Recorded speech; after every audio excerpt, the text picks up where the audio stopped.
അമൃത് Veni hair elixir presents daily news സായാഹ്ന വാർത്തകൾ powered by Pulimoottil silks KSFE. എന്താ ഒരു മൂഡ് ഓഫ്? ഇപ്പൊ മുടി വല്ലാതെ കൊഴിയുന്നുണ്ട്, അതാ തോന്നുന്നു. ഈസ്ട്രജന്റെയും വൈറ്റമിൻ ഡിയുടെയും കുറവാണ് മിക്ക സ്ത്രീകളുടെയും മുടി കൊഴിച്ചലിന്റെ പ്രധാന കാരണം. അമൃത് Veni hair elixir for women സ്ത്രീകളുടെ മുടിയുടെ വളർച്ചയ്ക്കും ശക്തിക്കും അത്യാവശ്യമായ herbal ഈസ്ട്രജനാലും vitamin ഡിയാലും സമ്പുഷ്ടമാക്കിയതാണ് Amrit Veni hair elixir for women. നമസ്കാരം, ഞാൻ പ്രവി ജവനീത്. ഡെയിലി ന്യൂസിന്റെ സായാഹ്ന വാർത്തകളിലേക്ക് സ്വാഗതം. ഇന്ന് മാർച്ച് 18 ചൊവ്വാഴ്ച. 9 മാസത്തിലേറെ നീണ്ട കാത്തിരിപ്പിന് ശേഷം നാസയുടെ ബഹിരാകാശ യാത്രികരായ സുനിത വില്യംസും ബുച്ച് വിൽമോറും അന്താരാഷ്ട്ര ബഹിരാകാശ നിലയത്തിൽ നിന്ന് മടങ്ങിയെത്തുന്നു.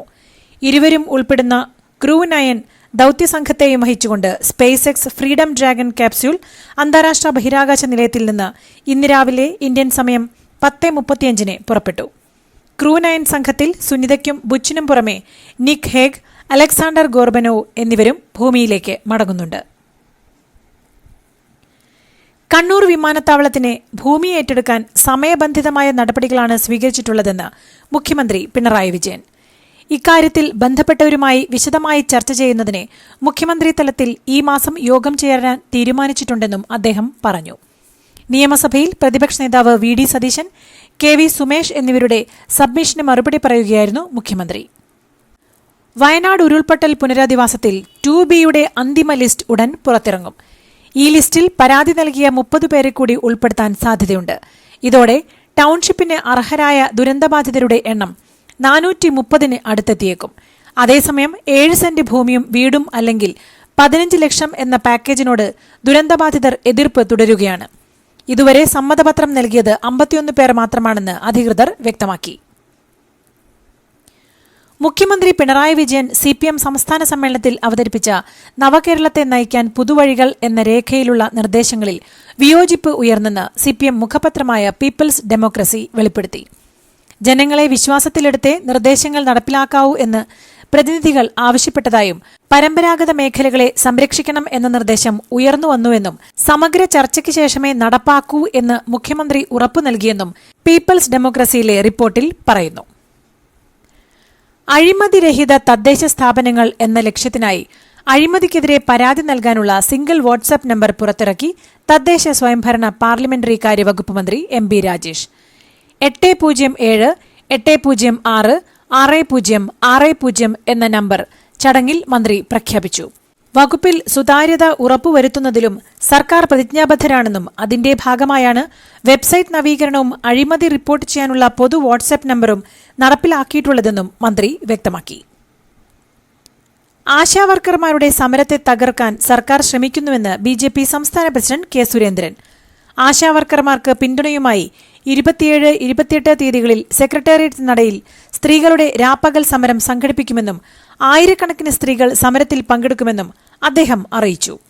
സമരത്തെ അട്ടിമറിക്കാൻ CPM നീക്കം നടത്തുകയാണെന്നും എല്ലാം കേന്ദ്രത്തിന്റെ തലയിലിടാനുള്ള സംസ്ഥാനത്തിന്റെ ശ്രമം പാളിയെന്നും പാർലമെന്റിൽ ആരോഗ്യമന്ത്രി JP നഡ്ഡ എല്ലാം വ്യക്തമാക്കിയതോടെ കേരളത്തിന് കുടിശ്ശികയൊന്നും ഇല്ലെന്ന സത്യം ബോധ്യമായി എന്നും സുരേന്ദ്രൻ പറഞ്ഞു. സെക്രട്ടേറിയറ്റ് പടിക്കൽ അനിശ്ചിതകാല രാപ്പകൽ സമരം തുടങ്ങി അംഗനവാടി ജീവനക്കാരും. മിനിമം കൂലി 21,000 ആക്കണമെന്നും കുടിശ്ശികയായ ക്ഷേമനിധി ആനുകൂല്യം വിതരണം ചെയ്യണമെന്നും വിരമിക്കൽ ആനുകൂല്യം വേണമെന്നതടക്കമുള്ള ആവശ്യം ഉന്നയിച്ചാണ് സമരം. സമരത്തിൽ പങ്കെടുക്കുന്ന ജീവനക്കാർക്ക് ഓണറേറിയം നൽകരുതെന്ന വനിതാ ശിശുവികസന ഡയറക്ടറുടെ ഉത്തരവിനെതിരെയും ജീവനക്കാർ പ്രതിഷേധത്തിലാണ്. കേന്ദ്ര ധനകാര്യമന്ത്രി നിർമ്മല സീതാരാമനുമായുള്ള കൂടിക്കാഴ്ചയിലെ മുഖ്യമന്ത്രിയുടെ നിലപാടിനെ പരിഹസിച്ച് NK പ്രേമചന്ദ്രൻ MP. ഭിന്ന രാഷ്ട്രീയക്കാർ കണ്ടാൽ രാഷ്ട്രീയം ഉരുകിപ്പോകില്ലെന്ന നിലപാടിനെ പുച്ഛത്തോടെ കാണുന്നുവെന്ന് പ്രേമചന്ദ്രൻ പരിഹസിച്ചു. കൊല്ലം ഉളിയക്കോവിൽ വിദ്യാർത്ഥിയെ കുത്തിക്കൊലപ്പെടുത്തി ആത്മഹത്യ ചെയ്ത പ്രതി തേജസിന് ക്രിമിനൽ പശ്ചാത്തലമൊന്നും ഇല്ലെന്ന് നാട്ടുകാർ. അയൽവാസികളുമായും നല്ല ബന്ധത്തിലായിരുന്നുവെന്നും തേജസും ഫെബിന്റെ സഹോദരിയും തമ്മിലുള്ള വിവാഹം ഉറപ്പിച്ചിരുന്നു. പിന്നീട് ഇതിൽ നിന്ന് പിന്മാറിയതാണ് തേജസിന് വൈരാഗ്യമുണ്ടാകാൻ കാരണമെന്നും പോലീസ് വ്യക്തമാക്കുന്നു. യുവതിയെയും മാതാപിതാക്കളെയും കൊലപ്പെടുത്തണമെന്ന ഉദ്ദേശത്തോടെയാണ് തേജസ് എത്തിയതെന്നും പോലീസ് പറഞ്ഞു. കൊല്ലം ഉളിയകോവിൽ വിദ്യാർത്ഥിയെ കുത്തിക്കൊലപ്പെടുത്തി ആത്മഹത്യ ചെയ്ത തേജസ് രാജ് വീട്ടിലേക്കെത്തിയത് പർദ്ദ ധരിച്ചെന്ന് കൊല്ലപ്പെട്ട ഫെബിന്റെ അമ്മ. കോളിംഗ് ബെൽ അടിച്ച് വാതിൽ തുറന്ന ഉടനെ തേജസ് വീടിനുള്ളിലേക്ക് ഓടിക്കയറി. മുഖം വ്യക്തമായി തന്നെ കണ്ടുവെന്നും കയ്യിലുണ്ടായിരുന്ന പെട്രോൾ തേജസ് വീടിനുള്ളിൽ ഒഴിച്ചു, തുടർന്നായിരുന്നു ആക്രമണമെന്നും അമ്മ പറഞ്ഞു. ആക്രമണത്തിന് ശേഷം കൂസലില്ലാതെ തേജസ് നടന്നുപോയെന്നും അമ്മ കൂട്ടിച്ചേർത്തു.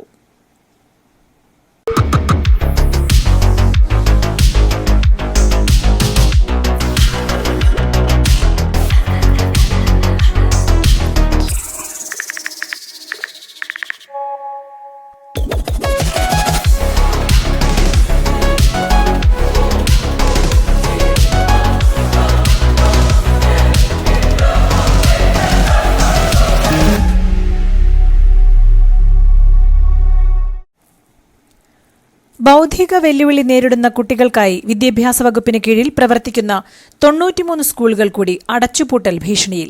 സർക്കാർ സഹായത്തിന് 18 വയസ്സിന് താഴെയുള്ള 20 കുട്ടികൾ വേണമെന്ന നിബന്ധനയാണ് തിരിച്ചടിയാകുന്നത്. മാനദണ്ഡങ്ങൾക്ക് പുറത്ത് എന്ന കാരണം പറഞ്ഞ് കഴിഞ്ഞ വർഷം പൂട്ടിയത് 43 സ്കൂളുകളാണ്. കേരളത്തിലെ എല്ലാ ആദിവാസി ഊരുകളിലും 18 വയസ്സിനുമേൽ പ്രായമായവരെ വോട്ടർ പട്ടികയിൽ ഉൾപ്പെടുത്തി വരും തെരഞ്ഞെടുപ്പുകളിൽ സമ്പൂർണ്ണ പോളിംഗ് ഉറപ്പാക്കുമെന്ന് സംസ്ഥാന മുഖ്യ തെരഞ്ഞെടുപ്പ് ഓഫീസറുടെ കാര്യാലയം. അട്ടപ്പാടിയിലെ വിദൂര പ്രാക്തന ഗോത്ര ഊരായ ഗോട്ടിയാർകണ്ടി ഊരിൽ 18 വയസ്സ് പൂർത്തിയായ മുഴുവൻ ആളുകളെയും കണ്ടെത്തി വോട്ടർ രജിസ്ട്രേഷൻ പൂർത്തിയാക്കിയതോടെ സംസ്ഥാനത്ത് 7 ആദിവാസി ഊരുകളിൽ 18 വയസ്സ് കഴിഞ്ഞ മുഴുവൻ പേരെയും വോട്ടർ പട്ടികയിൽ ഉൾപ്പെടുത്താനായി. ഡാറ്റാ ബാങ്കിൽ നികത്തുഭൂമി എന്ന് രേഖപ്പെടുത്തരുതെന്നും നെൽവയലെന്നോ തണ്ണീർത്തടമെന്നോ മാത്രമാണ് ചേർക്കേണ്ടതെന്നും ഹൈക്കോടതി വ്യക്തമാക്കി. നികത്തുഭൂമി എന്ന് ചേർക്കുന്നത് വ്യവസ്ഥയ്ക്ക് വിരുദ്ധവും അനാവശ്യവുമാണെന്നും ജസ്റ്റിസ് സിയാദ് റഹ്മാൻ വ്യക്തമാക്കി. ഹേമ കമ്മിറ്റി റിപ്പോർട്ടിന്റെ അടിസ്ഥാനത്തിൽ മൊഴി നൽകാൻ താൽപര്യമില്ലാത്തവരെ നിർബന്ധിക്കരുതെന്ന് ഹൈക്കോടതി. അന്വേഷണത്തിന്റെ പേരിൽ ആരെയും ബുദ്ധിമുട്ടിക്കാനാവില്ല. SIT ബുദ്ധിമുട്ടുണ്ടാക്കിയാൽ ഹൈക്കോടതിയെ സമീപിക്കാമെന്നും ഹൈക്കോടതി പറഞ്ഞു. മൊഴി നൽകാൻ നിർബന്ധിക്കുന്നുവെന്ന പരാതിയുടെ അടിസ്ഥാനത്തിലാണ് കോടതിയുടെ നിർദ്ദേശം. മതവിദ്വേഷം ജനിപ്പിക്കുന്ന സോഷ്യൽ മീഡിയ പരാമർശത്തിന്റെ പേരിൽ CPM Avoli local committee secretary ഫ്രാൻസിസിനെതിരെ മൂവാറ്റുപുഴ പോലീസ് കേസെടുത്തു. ഇദ്ദേഹത്തിനെതിരെ SDPI പ്രവർത്തകർ നൽകിയ പരാതിയിലാണ് നടപടി. ഇരുവിഭാഗങ്ങൾ തമ്മിൽ സ്പർദ്ധ വളർത്തൽ, കലാപാഹ്വാനം എന്നീ വകുപ്പുകളാണ് ലോക്കൽ കമ്മിറ്റി സെക്രട്ടറിക്കെതിരെ ചുമത്തിയിട്ടുള്ളത്. ഇടുക്കിയിൽ കൈക്കൂലി വാങ്ങിയ പോലീസ് ഉദ്യോഗസ്ഥൻ വിജിലൻസ് പിടിയിൽ.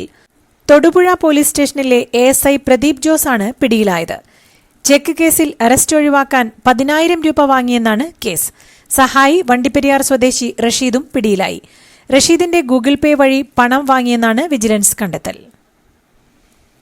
കടയ്ക്കൽ ദേവീക്ഷേത്രോത്സവത്തിനിടയിൽ വിപ്ലവഗാനം പാടിയതിനെതിരെ ഹൈക്കോടതിയിൽ ഹർജി. ഉത്സവ ചടങ്ങിന്റെ പവിത്രത കളങ്കപ്പെട്ടുവെന്നാണ് വാദം. കടയ്ക്കൽ ക്ഷേത്ര പരിസരം രാഷ്ട്രീയ പ്രചാരണത്തിനായി ഉപയോഗിക്കരുതെന്ന് നിർദ്ദേശം നൽകണമെന്ന് ഹർജിയിൽ ആവശ്യപ്പെട്ടു. കാസർഗോഡ് 15 വയസ്സുകാരിയെയും അയൽവാസിയെയും മരിച്ച നിലയിൽ കണ്ടെത്തിയ സംഭവത്തിൽ അന്വേഷണ പുരോഗതി റിപ്പോർട്ട് സർക്കാർ കോടതിക്ക് കൈമാറി. അന്വേഷണത്തിൽ വീഴ്ചയുണ്ടായതായി തോന്നുന്നില്ലെന്ന് പറഞ്ഞ കോടതി മരണകാരണം കൊലപാതകമാണോ ആത്മഹത്യയാണോ എന്ന് പോലീസ് ഉറപ്പിക്കണമെന്നും ആവശ്യപ്പെട്ടു. മരിച്ച പെൺകുട്ടിയുടെ മാതാവ് നൽകിയ ഹർജി വ്യാഴാഴ്ച പരിഗണിക്കാനായി മാറ്റി. വെഞ്ഞാറമൂട് കൂട്ടക്കൊലപാതകത്തിൽ പ്രതി അഫാനുമായുള്ള 3ാം ഘട്ട തെളിവെടുപ്പ് പൂർത്തിയായി. സഹോദരൻ അഹ്സാന്റെയും പെൺസുഹൃത്ത് ഫർസാനയുടെയും കൊലക്കേസുകളിൽ ആണ് പെരുമലയിലെ വീടടക്കം 7ഇടങ്ങളിൽ തെളിവെടുപ്പ് നടത്തിയത്. പാങ്ങോട്, വെഞ്ഞാറമൂട് സ്റ്റേഷനുകളിലായാണ് കൂട്ടക്കൊലപാതകത്തിലെ കേസുകൾ രജിസ്റ്റർ ചെയ്തിരിക്കുന്നത്. പത്തനംതിട്ട കളക്ടറേറ്റിൽ ബോംബ് ഭീഷണി. രാവിലെ 6:48 ആസിഫ് ഗഫൂർ എന്ന മെയിലിൽ നിന്നാണ് ജില്ലാ കളക്ടറുടെ ഔദ്യോഗിക മെയിലിലേക്ക് സന്ദേശം വന്നത്. RDX ബ്ലാസ്റ്റ് ഉണ്ടാകുമെന്നും ജീവനക്കാരെ ഉടൻ ഒഴിപ്പിക്കണമെന്നുമായിരുന്നു നിർദ്ദേശം. അഫ്സൽ ഗുരുവിനെ തൂക്കിലേറ്റിയത് അംഗീകരിക്കാനാവില്ലെന്നും മെയിലിൽ പരാമർശമുണ്ട്. മോൾക്ക് ബർത്ത്ഡേ ഗിഫ്റ്റ് വാങ്ങണ്ടേ? ഷോപ്പിൽ കൊണ്ടുപോയി ഇഷ്ടമുള്ള വാങ്ങിക്കൊടുക്കാം. അപ്പൊ ഏട്ടൻ വരുന്നുണ്ടോ?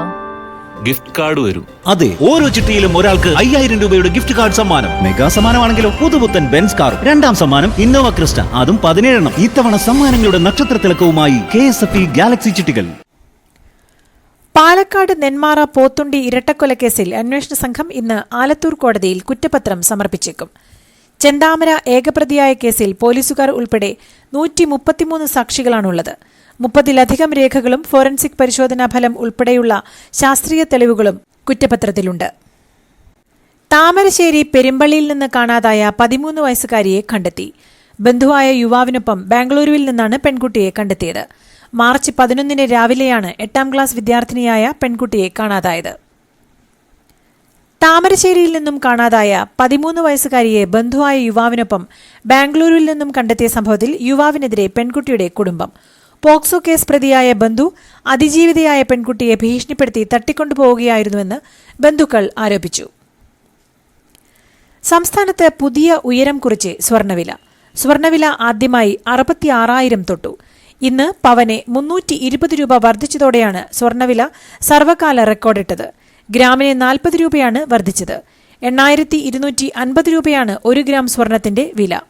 ഇതോടെ കഴിഞ്ഞ വെള്ളിയാഴ്ച കുറിച്ച 65,840 രൂപയെന്ന റെക്കോർഡ് മറികടന്നു. മഹാകുംഭമേളയുടെ വിജയത്തിലും പങ്കാളിത്തത്തിലും പാർലമെന്റിൽ പ്രസ്താവന നടത്തി പ്രധാനമന്ത്രി നരേന്ദ്രമോദി. മഹാകുംഭമേള സംഘടിപ്പിക്കാൻ പ്രയത്നിച്ച എല്ലാവരെയും അഭിനന്ദിക്കുന്നുവെന്ന് പറഞ്ഞ പ്രധാനമന്ത്രി യുപിയിലെയും പ്രയാഗ്രാജിലെയും ജനങ്ങളോട് നന്ദി പറഞ്ഞു. ഭഗീരഥ പ്രയത്നമാണ് മേളയുടെ സംഘാടനത്തിൽ ഉണ്ടായതെന്നും ഇന്ത്യയുടെ കഴിവുകളെക്കുറിച്ച് സംശയം ഉയർത്തിയവർക്ക് ഇത് മറുപടിയാണെന്നും വരും തലമുറയ്ക്ക് ഉദാഹരണമായി മാറുന്ന മേളയാണിതെന്നും അദ്ദേഹം പറഞ്ഞു. ഒമാന്റെ വിവിധ പ്രദേശങ്ങളിൽ നേരിയ തോതിൽ മഴ പെയ്തു. ഒമാനിലെ വടക്കൻ ബാത്തിനയിലെ ലിവയിലും ഷിനാസിലുമാണ് മഴ ലഭിച്ചത്. ഒമാന്റെ വിവിധ ഭാഗങ്ങളിൽ അന്തരീക്ഷം മേഘാവൃതമായിരിക്കുമെന്നും വടക്കൻ ഗവർണറേറ്റുകളിലും അറേബ്യൻ കടൽത്തീരത്തിന്റെ ചില ഭാഗങ്ങളിലും ഒറ്റപ്പെട്ട മഴയ്ക്കും ഇടിമിന്നലിനും സാധ്യതയുണ്ടെന്നും ഒമാൻ കാലാവസ്ഥാ നിരീക്ഷണ കേന്ദ്രം മുന്നറിയിപ്പ് നൽകിയിട്ടുണ്ട്. യുഎഇയിലെ പ്രധാന റോഡുകളിലെല്ലാം കനത്ത മൂടൽമഞ്ഞ് അനുഭവപ്പെടുന്നതിനാൽ മുന്നറിയിപ്പ് പുറപ്പെടുവിച്ച് ദേശീയ കാലാവസ്ഥാ കേന്ദ്രം. കാഴ്ചകൾക്ക് മങ്ങലേൽക്കുമെന്നതിനാൽ ഡ്രൈവർമാർ വാഹനമോടിക്കുമ്പോൾ അതീവ ശ്രദ്ധ പുലർത്തണമെന്ന് അറിയിച്ചിട്ടുണ്ട്. അമേരിക്കൻ ഗ്രീൻ കാർഡ് ഉപേക്ഷിക്കാൻ വിദേശികൾക്ക് മേൽ അധികൃതർ സമ്മർദ്ദം ശക്തമാക്കുന്നുവെന്ന് റിപ്പോർട്ടുകൾ.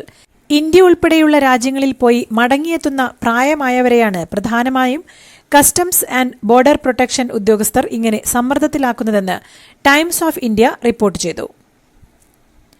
ഗാസയിൽ 1ാം ഘട്ട വെടിനിർത്തൽ കാലാവധി അവസാനിച്ചതോടെ ഉണ്ടായ കനത്ത ബോംബാക്രമണത്തിൽ 232 പേർ കൊല്ലപ്പെട്ടു. 500-ലേറെ പേർക്ക് പരിക്കേറ്റു.